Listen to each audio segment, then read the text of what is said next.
We're just saying, when was the last time you saw this? I have not seen this film. Oh, I probably haven't watched the film in at least 10 years. So it was fun to watch it. It brought back a lot of memories of my travels. It's a very moving film. Why did you make it, and how did you find Zev? Well, how I found, I decided to make it because I've always been fascinated with the Carpathian Mountains because I had traveled a lot before then. And in this rural region, and economically was poor for pretty much everybody, including Jews and Roma. What was interesting about the Jews that lived there is this actually, if you're a historian, Jewish historian, this is the region of Eastern Europe that had the largest percentage of Jewish farmers, because we always hear, and it's pretty much true, that Jews could not own land, right? That's one of the things that the Gentiles would not allow Jews to have. But in the Carpathian Mountains, Jews owned land and had farms. Now the farms were more or less were orchards because it's very, very rocky and hilly, but they had small subsistence farms. So I was kind of fascinated, and also that so many different minorities lived, as the film says, but there's even others that are smaller Slavic, like Boyko, Hutzul, Lemko, Rusins, and they all got along pretty much together.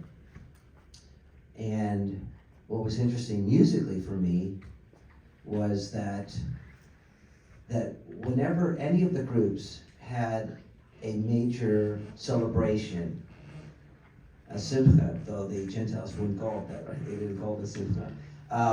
What was interesting is if they could afford it and they were musicians, they hired Jews and Roma, even though their own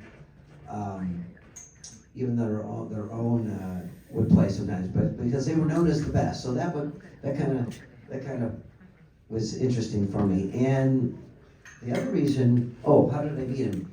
Real quick, so that scene where Zev is fixing the clock, remember? And then he's at the very opening of the film, and he's kind of moving the hands, and he closes the window on the clock.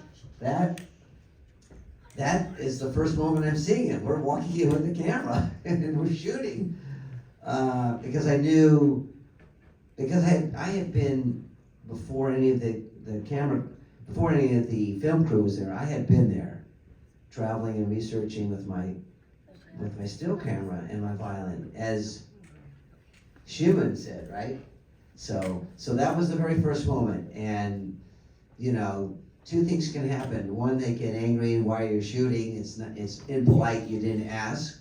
Or two, they don't say. But let me tell you, when you're a filmmaker and it's cinema verite, if you wait to ask, you won't get it. So I would have not gotten that shot. Now, are you in touch with his family? What's happened to him? Well, Zev has since passed. He passed a couple years ago. Oh, wow. He lived And Shimon has passed. The young man near the end of the film who has the Aliyah, who is coached by his grandfather, his Zeta, he is a doctor in Umbar, Uzhhorod, which is the largest city, Uzhhorod, as actually I should say, as Ukrainians would say.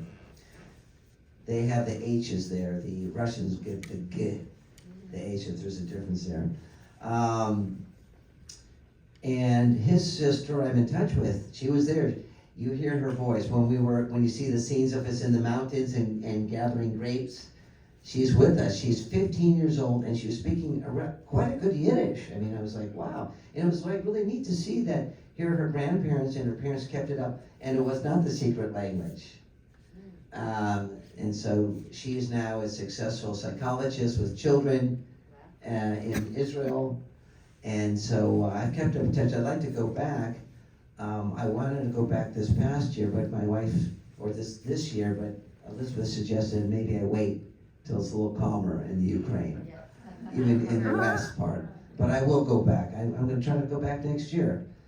A lot of the people will have gone, but I'm kinda curious to see what has changed and it hasn't changed. And musically, just Jewish-wise, and Roma-wise, see what's going on. This is not your first, film, or I should say your relationship